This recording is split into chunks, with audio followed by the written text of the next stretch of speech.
É isso aí, Cris. Muito Boa obrigado pelo noite, convite. Ivan. Boa noite. Começar.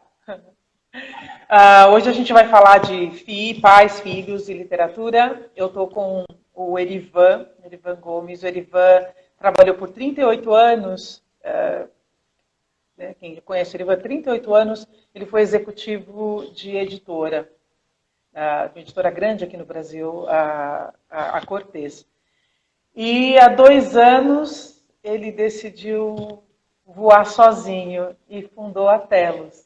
Né? Telos é Isso uma mesmo. editora de livros infantos juvenis e você tem alguns outros projetos.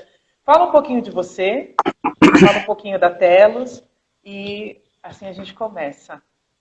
Bom, eu nasci no Rio Grande do Norte, sou nordestino, vim para São Paulo com 11 anos e aqui fui muito bem acolhido, né? Claro que a gente precisa trabalhar muito e durante todo esse tempo eu tive sempre algo comigo, que é trabalhar, fazer com carinho aquilo que eu faço, né?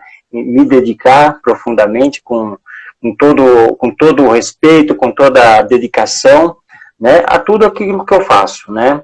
E não tem sido diferente com a Telos, né? A Telos, ela nasceu aí de uma circunstância é, que são as mudanças da vida que a gente às vezes tem que dar, né? São as guinadas, né? Às vezes são situações que se apresentam que a gente tem que efetivamente tomar uma nova direção. Então a Telos, ela nasceu com o propósito de acrescentar para o leitor brasileiro aquilo que tem de melhor em termos de literatura, de produção acadêmica, de qualidade editorial, ilustrações, acabamento, etc. Então, esse é um pouquinho da nossa missão, né? E eu estou muito feliz em ter essa carreira solo, né? Essa é uma satisfação grande, né? Ter conduzir, né, do começo ao fim, uma editora é uma coisa muito boa, né? É uma satisfação muito boa. Esse momento, Erivan, você está com um filho de 2 anos, que é a editora. Né? Você fundou a editora em Isso, 2018, então você está com um filhotinho, sim, um filho de 2 anos, num momento que praticamente você fica desempregado, né? Porque o é momento que está verdade. acontecendo agora, né? Todos os projetos, tudo que você queria fazer, de repente fica o que se faz, né? Como que é isso, Sim. Erivan? Você, pai, né, empresário, né, de repente tendo que trabalhar com seus filhos como colegas de trabalho, né? Sim, Como sim, que tá? Assim, no momento que você está começando a crescer, né? No momento que teria de investir. sim. Ah, como que está isso em casa? Como que está essa dinâmica? Como você está lidando com isso? Como se diz, né? Tudo junto e misturado, né? Mas eu acho que, primeiro, disso tudo, tem um aprendizado, né? E esse aprendizado, ele é para a vida, ele é um aprendizado que a gente, quando é pai, quando é mãe, quando nós somos pais, né? E nós começamos a entender que a vida, ou aquilo que foi gerado, né?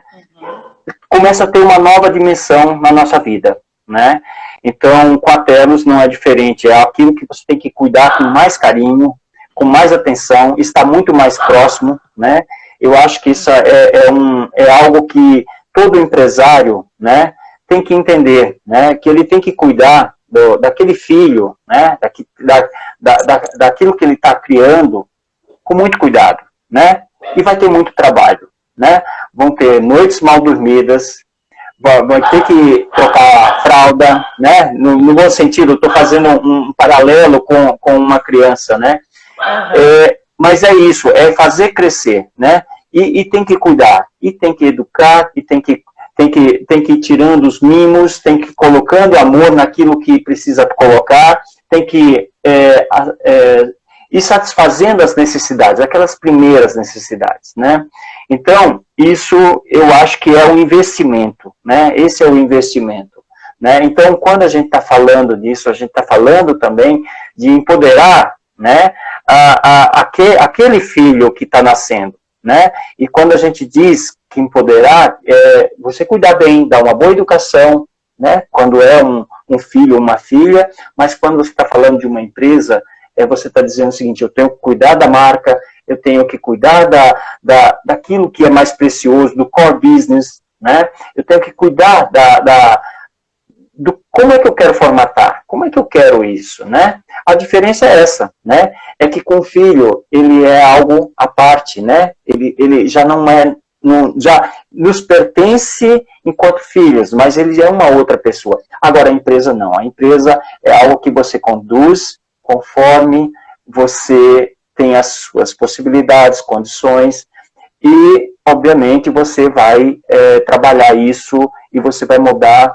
ao seu modo, né? E vai se estruturar diante de um projeto. Uhum. E como você está conseguindo fazer isso, né? Assim, como você tem muitos pais que estão em casa, né? Pais e mães que estão em casa, levando o trabalho de casa, né? O trabalho para casa, e o trabalho está saindo de casa. Então, virou um home office, porque a gente tem os nossos papéis, né? Tem o Erivan pai, tem o Erivan esposo, tem o Erivan profissional, né, empresário. Então, mas em lugares diferentes, né? Até então, até essa pandemia começar, o Erivan profissional, o Erivan empresário, não vivia em casa, né? Ele saía de casa, né? Ele, o empresário, trabalhava para que o pai pudesse desfrutar o trabalho do empresário. E, de repente, você e os pais em casa estão sendo todos os papéis no mesmo lugar, na mesma hora, né? E como que você consegue, como você está conseguindo conciliar as suas crianças, porque você tem 2 filhos pequenos em casa, né? Mais esse filho novo que é a Telos, né? Esse trabalho, no momento um momento bem crítico, né? O início de uma empresa. Então, como você está conseguindo conciliar isso com os filhos do lado? Como você trabalha isso? Com os filhos exigindo a atenção, porque até então os filhos só tinham um pai. Agora eles estão dividindo o espaço com um profissional. Como que é isso, Erivan? Eu acho que é um desafio, né? Mas eu acho que a gente tem que primeiro fazer uma questão que é da família, né? Eu acho que nessa hora a gente se volta para a família. E nesse momento que você vê quem realmente está do seu lado, né? Então, eu tenho uma esposa maravilhosa, né? Que também precisa trabalhar, que também precisa ter o seu tempo, precisa também fazer aquele trabalho que ela fazia fora, né? E isso é uma conjunção, né? Então, primeiro, eu acho que você tem que ter uma pessoa do seu lado, né? Que também te dê esse apoio, né? E você ser um apoio, e você dar essa contribuição, né? Então, além de tudo, né? A gente tem outra situação hoje, além de trabalho, além de cuidar da casa, nós temos que ser professores também, né? Tem mais essa questão, né? Filhos pequenos, homeschooling, alguma coisa parecida, né, que você também tem que dar conta, né? Então, e dividir os espaços é muito complicado, porque eu estou no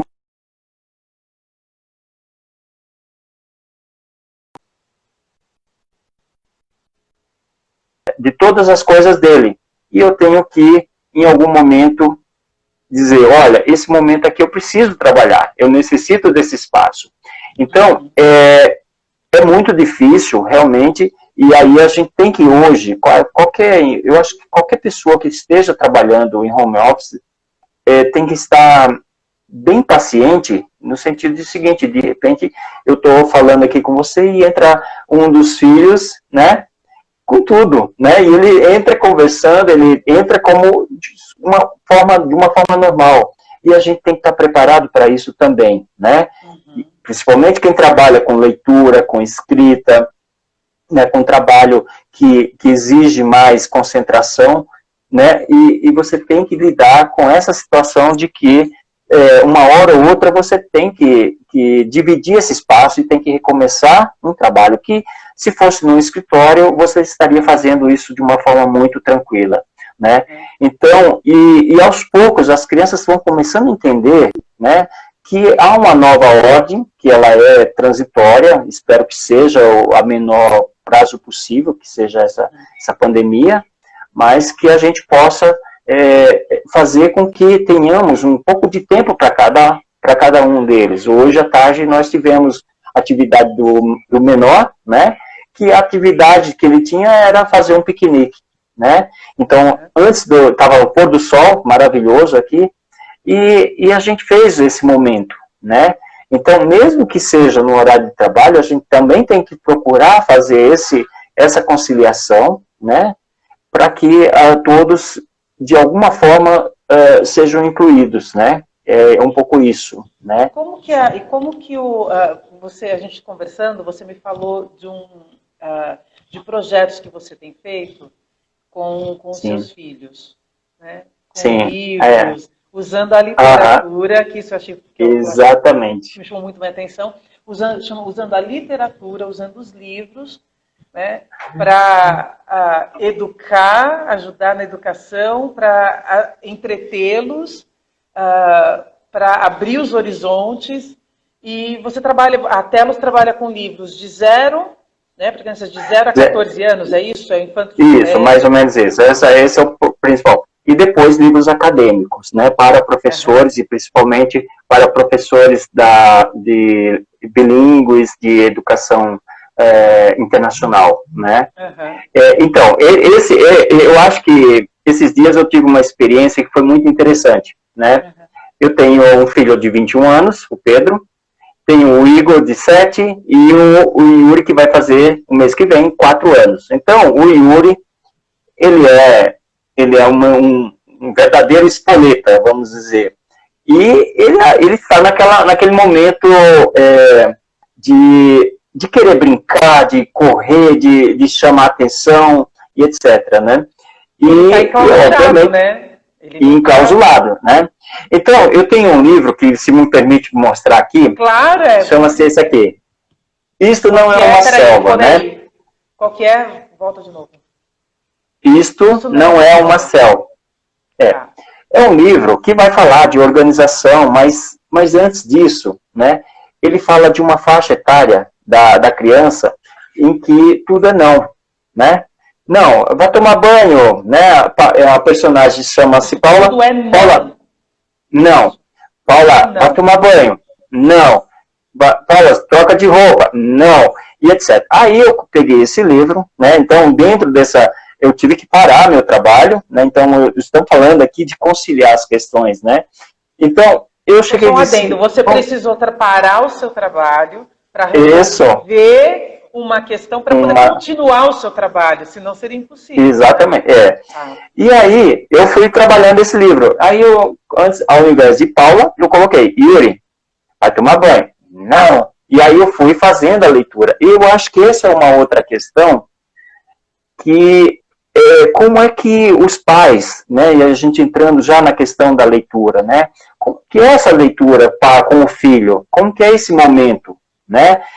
Às vezes a criança está mais preparada ou menos preparada para absorver determinados assuntos e calhou muito bem, porque a gente começou a falar e ele começou a se ver nessa situação, né? E que ele era bagunceiro, que ele estava fazendo bagunça, mas que ele foi se divertindo.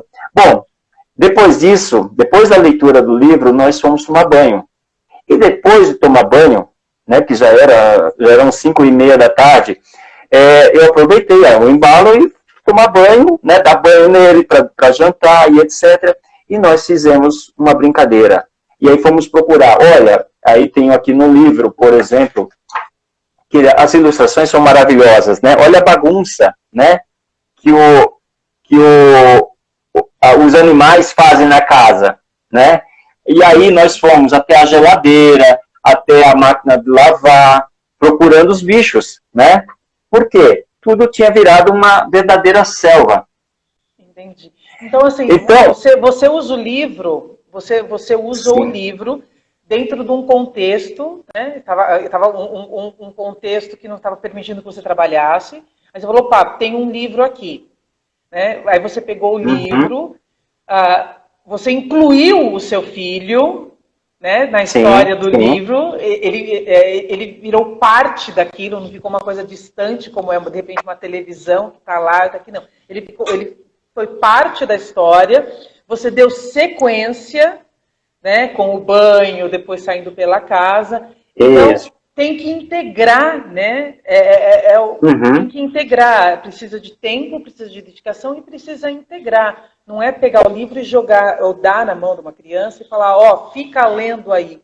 Né? Porque, de repente, isso causa até aversão à leitura. Não, é interagir, é integrar, é se relacionar. É por aí, né? Pelo que você está me dizendo, é por aí, né, Ivan? E tanto é que depois, todos os dias, à noite, ele pede para ler esse livro, né? E ele se identificou, esse livro especificamente, né? Por quê? Ele se identificou, né?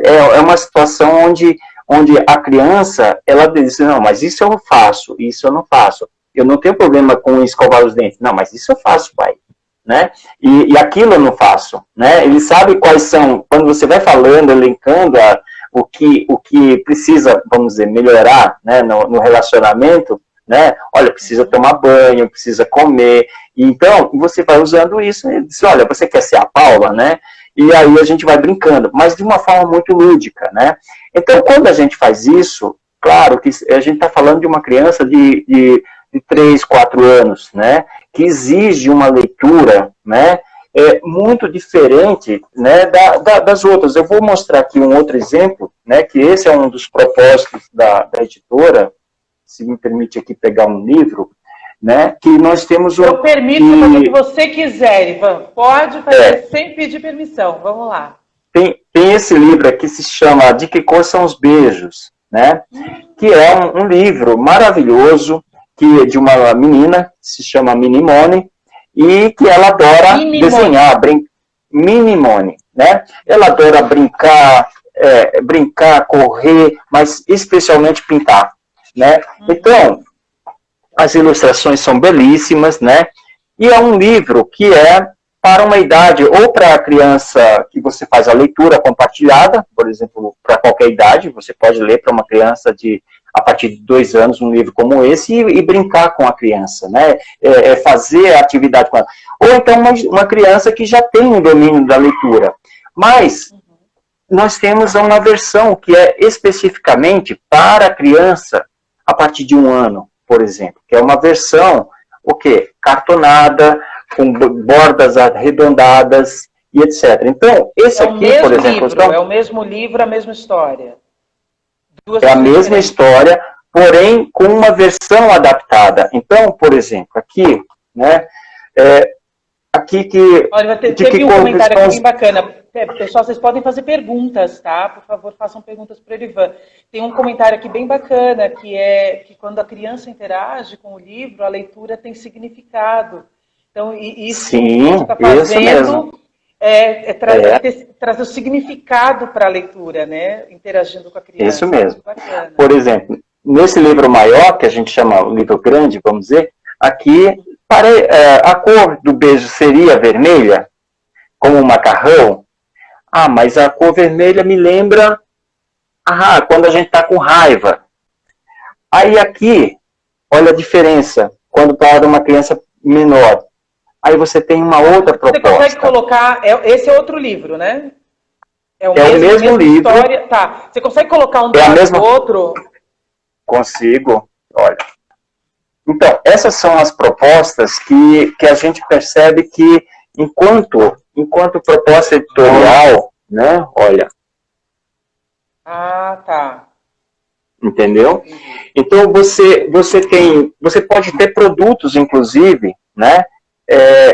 Apropriado para determinadas faixa etária, né? O mesmo livro. Então, a criança de 1 ano, ela vai trabalhar perfeitamente com esse livro. E outra coisa, ela vai pegar o livro, mesmo que ela coloque na boca, ela não vai estragar, não vai machucar, não vai fazer nenhum dano. E depois ela continua. Né? E no caso desse livro, que é bem interessante, você tem o mesmo livro para idades Sim. diferentes. Sim. Como seria, me fez pensar agora, um irmão mais velho, né? Uma criança mais Sim. com 4, 5 anos para o outro livro, e esse de 1, 2 anos. Né? Isso é um outro tipo de interatividade que vem também, né? Sim, sim. Vem. Os pais podem comprar o mesmo livro em 2 versões diferentes para as 2 crianças ali irem interagindo, né? Uhum, isso mesmo. Essa é uma facilidade, né? Então, por exemplo, depois, só para continuar, essa história continua, por exemplo, nesse caso aqui, a Minimone, ela cresceu um pouquinho, e ela já está indo para a escola, já tem uma agenda, né? E esse é um livro que vai falar sobre tédio, por exemplo, que é uma tédio, né? Todos os dias ela tem uma atividade, ela tem uma rotina, mas aos domingos, o que ela faz, né? Então, é um livro que aos domingos ela não tem nada para fazer. Então, o que ela vai criar? Então, aqui a gente está tratando de uma outra questão, né? Quem tem filho e está numa situação dessa tem que lidar com outra questão, que é o tédio da criança. Mas o tédio, na minha opinião, como pai, também é uma coisa muito importante na educação e no crescimento da criança, né? Porque no momento em que a gente está bombardeando essa criança com tudo, com o celular principalmente, e a gente faz isso, infelizmente, né? Muitas vezes, porque a gente precisa ou fazer o almoço, ou ler um artigo, ou fazer determinada coisa, e a gente, infelizmente, em alguns momentos, é possível entreter a criança com esses artifícios. Com ela mesma, sem nada. Com ela mesma. E como é isso? E esse livro aborda essa questão do tédio. A criança... Essa questão. Principalmente nos dias de hoje. O que uma criança faz sem celular, sem televisão, como ela fica sozinha. Uhum. Exatamente. Então, nesse sentido, o que dá para crescer? O que a gente pode aprender com todo esse processo que nós estamos tendo aqui, né? É que a criança também precisa ter o seu momento de tédio, onde ela tem que criar por si só. Eu lembro da minha infância, enquanto a gente brincava, nós inventávamos os próprios brinquedos, né? E essa criança aqui, ela também tem essa capacidade. E muito mais. Pega uma caixa e da caixa faz uma televisão, faz um castelo, né? Faz tudo, né? Essa Aliás, criança se for uma caixa grande, então aquilo é um universo. Meu Deus, né? É um universo, né? Então, se a gente pensar que nós precisamos também ter esse tédio, né?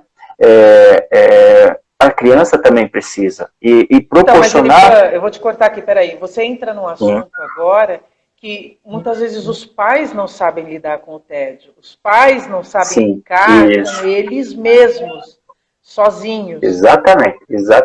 Então, de repente, o desconforto que um pai vê no filho e tenta de toda forma tirar o filho, né, daquele tédio, está ressoando, né, está ecoando aqui dentro, porque o pai não sabe lidar com o tédio. Então, esse é um livro que seria muito bacana para pais e filhos, porque pode dar insights nos pais, né, de olhar e falar assim, putz, olha aqui, né, porque a gente tem uma criança interna também. Né? E falando nessa criança interna, essa criança cresce também, e ela vai num processo, né, de pré-adolescente, adolescente, adulto, jovem adulto e etc. Então, nesse sentido, eu queria só, para falar dessa questão de que muitas vezes o pai, né, com uma ação, ele pode ter outras reações. Hoje eu tive uma coisa aqui muito interessante em casa, uma experiência também muito interessante, mas antes disso eu queria falar sobre esse livro aqui. Essa aqui é uma autora portuguesa, é uma série, né, serão vários títulos, o primeiro saiu agora, em Portugal. Volta devagar. O título é porque fica invertido, então é difícil dizer. Diário de uma garota como você. Tá, fica espelhado. Tá? Diário de uma garota como Isso. você. Vocês estão até fazendo uma ação em cima disso. Um concurso. Um concurso. Isso. Né? Então, a Francisca, que é a personagem, ela fica de castigo, aí realmente de castigo, ela tem quase 10 anos, né? E sem o celular durante uma semana. Ou melhor, sem internet durante uma semana.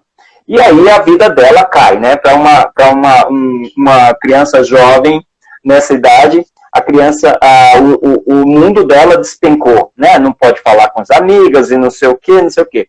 E aí ela descobre que ganhou, um tempo atrás, um diário de uma tia-avó. E aí ela começa a escrever. Mas não foi só, ela adorou escrever. O ato de ficar com ela mesmo, do processo criativo, foi tão forte, foi tão interessante, e que ela começou a escrever, começou a colocar em prática as ideias que ela tinha, né? Então ela estava sozinha com ela, procurando coisa para fazer, então aí entra um processo que a gente vai testar, né? Testa uma coisa, testa outra, então a criança já começa a testar, sair da sua zoninha de conforto. Ela precisa ser criativa, ser curiosa e começar a fazer outras coisas. E nesse processo, a Francisca começa a escrever, descobre, né? Nesse processo de encontrar o que fazer para sair do tédio, ela descobre que ela gosta de escrever. Aí ela adora escrever. Isso.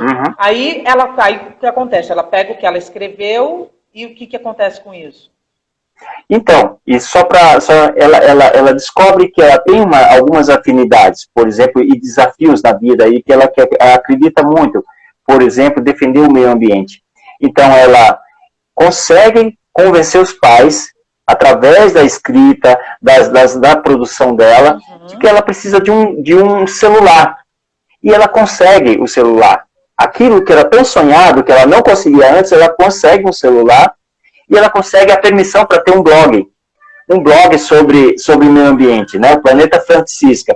Então, é nesse universo da literatura, né, que a gente está falando, que uma criança um pouco maior também tem os seus desafios. Claro que são outros desafios, né? Então, nesse caso aqui, aí ela vai falando do trabalho de produção dela, né? Então, aquilo que era algo opressor para ela, que era o castigo, virou, na verdade, uma forma de libertação, né? Ela se empoderou de tal forma, né, de que ela virou um personagem também, né, da sua própria história. Que, de repente, ela viu como castigo também, né? Sim, claro. Ficar sem internet, sem celular, a criança vê como um castigo. E muitas vezes não é. Os pais estão tentando provocar esse tipo de movimento para a criança sair daquele mundinho muito ensimesmado, né? Então, e aí é quando ela começa a perceber que ela não vai mudar o mundo fora, ela não vai mudar a situação dela. Ela precisa, né, aprender a fluir com a situação. E ela aprende, quando ela se entrega à situação, ela descobre coisas sobre ela e acaba ajudando muitas pessoas através do blog, né, que ela cria esse blog e ela acaba ajudando muita gente. E você falou que você usou esse livro, mais ou menos a história que aconteceu, para um evento, para uma situação de hoje na sua casa, não foi? Exatamente. Hoje, por exemplo, eu tenho um filho, o Igor, ele tem 7 anos, né? E o amiguinho dele, eles estão no sul do país, e por conta disso eles estão afastados, e são muito amigos, né? E o amiguinho mostrou para ele uma nota de $1. E ele disse, olha, pai, eu queria muito uma nota de $1. Queria muito. Eu disse, você quer uma nota de $1? Então vamos fazer um trato aqui, tá certo? E aí eu coloquei em cima da cama dele todos os livros da Telos. E aí eu disse, filho, escolhe 3 títulos, sem falar para ele o que era, qual era a missão dele. Eu falei que era uma missão. E ele adora missões. E E aí, desafios, ele gosta de desafio. As crianças gostam de desafios, né? Gostam, elas gostam de ser incentivadas, elas são curiosas, elas... Exatamente. A criança é maravilhosa, o mundo da criança é maravilhoso, a gente que acaba podendo. É verdade. E aí ele escolheu 3 livros, né? Um, que é o próprio... Quer ver? Ele escolheu o melhor livro do mundo, que ele já conhecia. Ele escolheu Preciso de um Novo Bumbum. E ele escolheu também... Bumbum? Esse é engraçadíssimo, esse livro. É maravilhoso. O título é engraçado. E ele escolheu De Que Cor São os Beijos. E aí eu disse, filho, você vai ler esses livros, você vai pensar, ele já tinha feito, já tinha falado de outros livros outras vezes, né? Eu disse, você se prepara porque você vai falar sobre esses livros. Quando você gravar, e aí eu quero já fazer um convite aqui, acompanhe as nossas redes sociais e que vocês vão nos próximos dias receber o primeiro, o segundo e o terceiro vídeo dele, né, falando a resenha dele, né, é bem legal, ficou muito boa. E aí ele ganhou a nota de $1. De $1. E aí, quando ele ganhou essa nota de $1, ele foi olhar a nota. E ele descobriu o quê? Na nota de $1, você tem aquela pirâmide com olho. E ele foi pesquisar sobre os Emirates. Sobre as seitas, porque tem umas histórias em relação a isso. Foi o Igor de 7 anos. O Igor, de 7 anos. Então, ele foi uma criança de 7 anos. Tem. Interessante. Que ele percebeu que na nota de $1 tem algumas coisas, alguma simbologia que é do cotidiano dele, que ele gosta de Felipe Neto, de esses youtubers, né? Sobre aventuras, etc. Então, em algum momento, ele viu sobre isso, né? Então, você vê, e aí a curiosidade dele foi para várias outras questões, né? E, obviamente, a leitura que ele precisa fazer, que ele precisa ter. Então, são essas coisas assim que a gente... eu sou um felizardo em casa, né? Meu filho de 21 anos não mora aqui, ele está fazendo faculdade em Ouro Preto, né? Mas os outros 2, eu tenho 2 cobaias de ótima qualidade aqui para testar os livros, né? E eu acho que isso é muito bom. Então, mas esses seus testes esses seus testes têm envolvimento, né, entre pai e filho. Não é, não é simplesmente comprar um livro e deixar a criança descobrir alguma coisa. Falando nisso, como que é a sua experiência? Como foi a sua primeira experiência com a literatura? O Erivan criança, quando ele descobriu a literatura? Você sabe que eu já tenho 54 anos, então não sou muito novinho, não. Só 54 anos. Não a minha idade eu não vou fazer, não. Não, tudo bem. Bom, e eu vim para São Paulo, né? Eu sou muito grato a uma pessoa maravilhosa, que é o senhor Cortez, José Xavier Cortez, dono da Cortez Editora, um editor fantástico, uma pessoa de coração largo, né, como se diz. E eu vim para casa dele, vim para estudar, né? Você ficou 38 anos na Cortez, né? Isso, eu fiquei 38 anos, né? Então, até os 11 anos, eu morava na zona rural, eu nunca tinha visto um livro, a não ser o tal da Renata Ediva, que era uma cartilha que eu tinha estudado, lá na zona rural, no Rio Grande do Norte. E o Cortez me apresentou o livro, por quê? Ele era editor, livreiro, né? Mas eu odiava ler, né? Eu não queria ver livro de forma alguma, mas eu tinha algumas questões aqui, que eu tinha que, além da escola, ler 2 horas por dia, né? Eu tinha que fazer isso, era uma obrigação. E era muito engraçado. E eu ele me passou alguns livros que eu até ri, hoje a gente ri sobre, dá gargalhada sobre isso, né? Ricardo, você veio estudar, peraí, Ricardo, deixa eu entender, você veio estudar, ficou na casa dele, isso. Tá? Exatamente, mas, morando com ele. Morando com ele. E o seu aluguel era pago em leitura, você tinha que ler, é isso? Tinha que ler. Entendi. Solos de clarineta, por exemplo, do Érico Veríssimo. Né? Nossa, um moleque, um garoto que já tinha 12 anos, que nunca tinha lido na vida, né? Ler Érico Veríssimo é uma coisa maravilhosa, mas eu li assim, eu li uma página, pulava duas, lia uma, pulava duas. Era muito engraçado, porque eu não gostava de ler. Mas aí um dia fui na livraria, né? E eu me encontrei com um livro chamado Meninos de Engenho, e comecei a ler. E aí, aquilo me pareceu familiar. Aquelas crianças, aquele ambiente, apesar de eu não morar, eu ter morado na Caatinga, que é diferente da zona açucareira e dos grandes engenhos, né, do litoral, aquilo me identificou. E foi uma coisa, foi um encontro diferente, né? E a partir daí eu li Vidas Secas, tá certo? Onde você, até hoje, eu olho para a baleia, imagina a baleia, imagina aquelas pessoas que não falam, o livro não fala, as pessoas não falam porque não tem fala, praticamente, né? Vidas Secas, né? É uma coisa maravilhosa.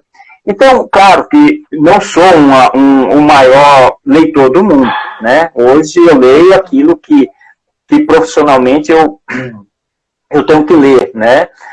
Gostaria de ter até mais tempo para ter essa leitura, vamos dizer, despojada, sem compromisso, né? Mas essa minha experiência foi muito interessante, porque a partir do momento que eu vi alguma coisa que tinha a ver com minha realidade, porque eu era um garoto que estava há um ano em São Paulo, né? Com uma realidade totalmente diferente, né? Então era uma experiência muito nova, tudo era muito novo, né? Então esse primeiro confronto, né? Por exemplo, com a leitura, confronto no sentido de encontrar mesmo, não de confrontar, mas de ir ao encontro, né? Foi muito interessante a partir do momento que falou coisas que tinham a ver comigo, com minha experiência anterior. Não é diferente do que aconteceu com o seu filho, né? Com certeza não, Não é diferente, porque você pegou um livro, né? Ele se sentiu incluído na história, ele se viu naquele contexto de personagens, né? Sim, então, sim. Isso o trouxe, o cativou também para a literatura, para gostar a ponto de toda noite ele pede para ler esse livro. Pede para ler, isso. Precisa de uma identificação, né? Existe um relacionamento se faz um relacionamento entre o livro e o leitor. É isso mesmo, Ivan? É isso mesmo. Eu acho que infelizmente, a gente fala que o brasileiro não lê. Eu acho que lê à medida que ele pode. Ou, muitas vezes, a gente sabe que ainda há um déficit muito grande de leitura no Brasil. Mas o que há... É muito caro no Brasil, né, Ivan? Ainda não é? Eu gostaria de responder primeiro uma questão. Eu acho que por exemplo, eu nunca tive livro na minha casa quando eu era pequeno. Não existia isso, né? Hoje a gente já vê que existe, por mais simples que a família, já existe alguma coisa, né? Já tem mais acesso, né? As oportunidades são maiores. Mas eu acho que ainda é muito restrito. Eu acho que ainda falta muito, né, para o hábito da leitura, de ter o livro em casa, de presentear com o livro, do livro estar presente na vida das pessoas, efetivamente. E muitas vezes a gente vai em algumas casas e ainda vê livros, aqueles livros bonitos, grandes, não sei o quê, encapados, lá no alto, quando a criança tem 1 metro. Isto é, o livro tem que estar junto com o brinquedo. Uma hora ela vai pegar um brinquedo, uma boneca, um boneco, né, um jogo, ou ela vai pegar o livro. Em algum momento ela vai se deparar com o livro, mas o livro tem que estar acessível, tem que estar ali, muito legal isso tem que estar disponível. O livro tem que estar junto com o brinquedo. Tem. O livro tem que fazer parte da escolha da criança. E além disso, né, o hábito, né, a criança também, eu vejo, o pequeno se espelha no maiorzinho, apesar que o maiorzinho não gosta muito disso, né, o que eu estou falando do Igor e do Yuri. Mas os filhos se espelham nos pais, né, aquilo que o pai fala, né, então às vezes a gente diz, o pai fala, a criança fala muito palavrão, alguém está falando palavrão, né? Se a criança não lê, alguém não está lendo também em casa, porque se aquilo é um hábito, né, essa criança tende a seguir os costumes da casa, né? Eu vejo com um pouco isso. E falando um pouco da questão do preço do livro, eu acho que eu discordo um pouco, apesar de dizer que o livro é caro. Na verdade, tudo é caro no Brasil, porque nós ganhamos muito pouco. Na verdade, nós temos um poder aquisitivo muito pequeno. Então, se você... Muitas vezes eu faço uma comparação, não dá para fazer essa comparação, mas porque são coisas diferentes, mas às vezes você tem um livro que custa o mesmo de um sanduíche, né? Um sanduíche você consome, eu sei que mata, sacia a fome na hora ali, mas em meia hora no máximo você consumiu aquele produto, né? Você quer outro, não, né? Você vai querer outra coisa. Então eu vejo que eu acho que essa é uma discussão muito, muito grande em relação ao livro. Eu acho que o livro, se nós pegarmos como produto e fizermos o preço dele ao longo do tempo, né, vamos ver que hoje nós pagamos, o livro tem o seu preço real pelo menos 40% do que era em 94.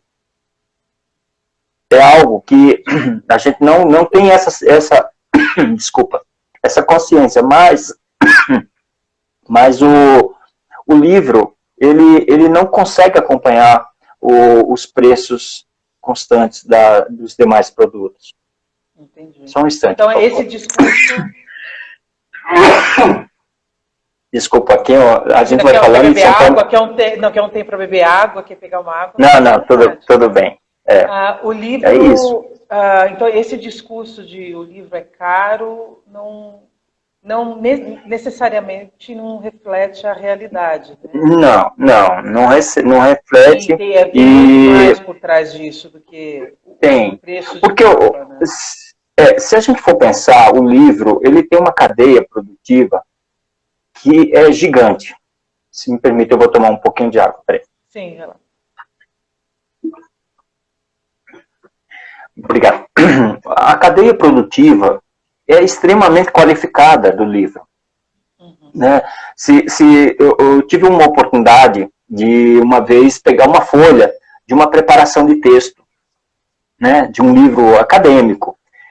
E aí eu comecei a olhar, eu não imaginava, e olha, trabalhando no mercado, eu não imaginava a quantidade, né, o trabalho e a especificidade desse trabalho, que é de um preparador de texto. Ele pega aquilo que está na primeira página, né, e ele relaciona com o livro inteiro. A publicação não é algo que um livro bem cuidado, ele passa por etapas, assim, e essas pessoas são pessoas que não são, não desmerecendo o trabalho, mas não são pessoas com o primeiro grau. São pessoas com doutorado, que fizeram pesquisa, que trabalham. Muito bem instruídas academicamente, muito preparadas. Uhum. Exatamente. Né? Então, a gente tem vários fatores, né?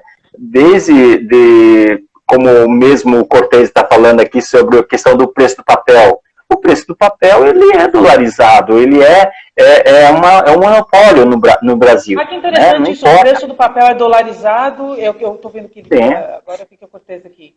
Oi, seu Cortez, tudo Sim. bem? Ele está falando que é dolarizado, então no Brasil ou na Alemanha é o mesmo preço, entendi. O que volta para o discurso de o livro ser caro, não necessariamente ser um discurso. Eu não posso afirmar que é o mesmo preço, mas que você tem poucos produtores aqui no país, né? Efetivamente, né? Que produz o papel nacional, né? E tem papel importado também. Mas o papel é apenas uma parte da composição do livro, do preço, né? Eu diria assim que o livro, nós precisamos cada vez mais valorizá-lo, né? Enquanto o benefício que ele traz, né? O livro, imaginemos hoje o que seríamos nós, sociedade, no mundo inteiro, sem a arte, sem a instrução, sem a literatura. Imaginemos. Eu acho que nesse momento todo mundo consegue responder essa pergunta, né?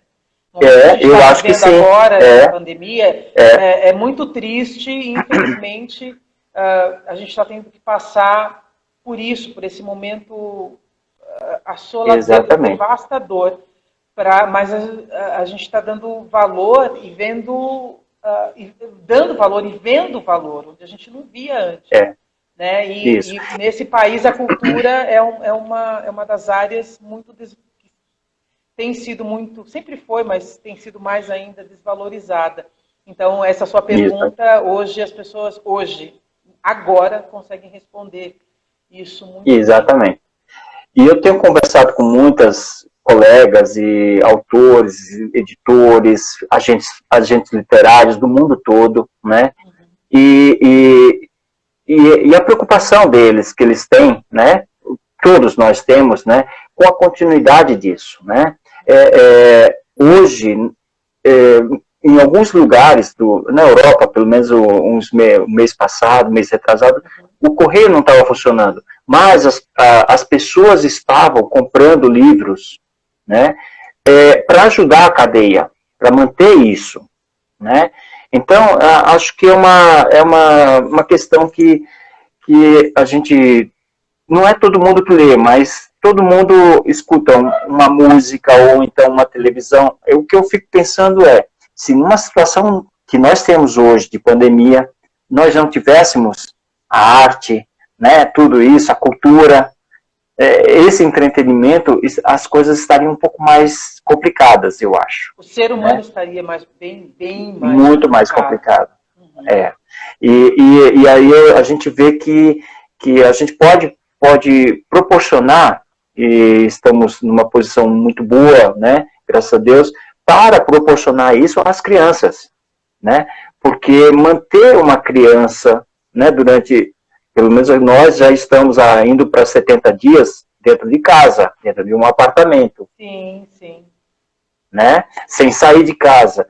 Então, isso tem que ter um trabalho e uma humanização de todas as relações com os filhos e com a família, né? Eu vi que a Clara Haddad entrou aqui, que a autora foi publicada publicado pela Telos. Eu não sei se ela continua. Fico muito feliz. Mas eu quero conversar com ela. Eu estou com o seu contato, claro, se você estiver aí, eu quero conversar com você. A gente vai fazer uma semana literária com a Telos. E eu quero conversar com você. Ela acabou, vocês acabaram de lançar, né? Não deu nem para fazer um lançamento muito amplo, porque foi agora em fevereiro e a gente já praticamente entrou na... ela continua aí, legal. E a gente entrou já na pandemia, né? Já nesse confinamento. Mas fala um pouco do livro dela, porque no que você estava falando, eu peguei só o gancho, porque no que você estava falando, a questão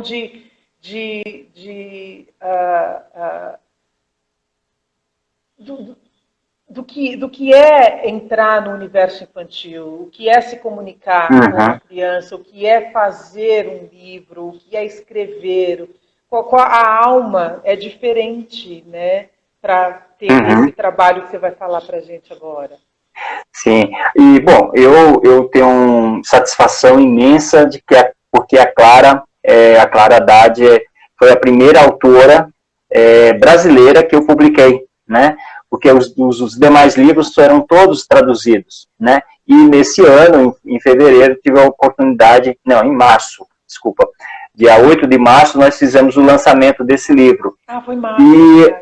Em março. Foi um pouquinho antes, assim, uma semana antes de tudo ficar mais complicado. A Clara Haddad, ela tem nesse livro aqui 8 contos maravilhosos.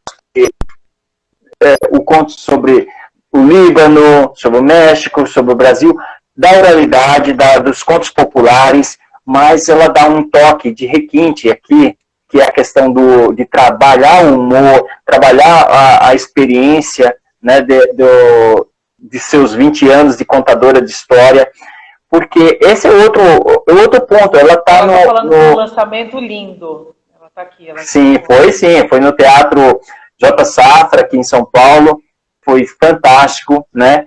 E a gente teve essa oportunidade de fazer esse belo trabalho. E que ela continua, né?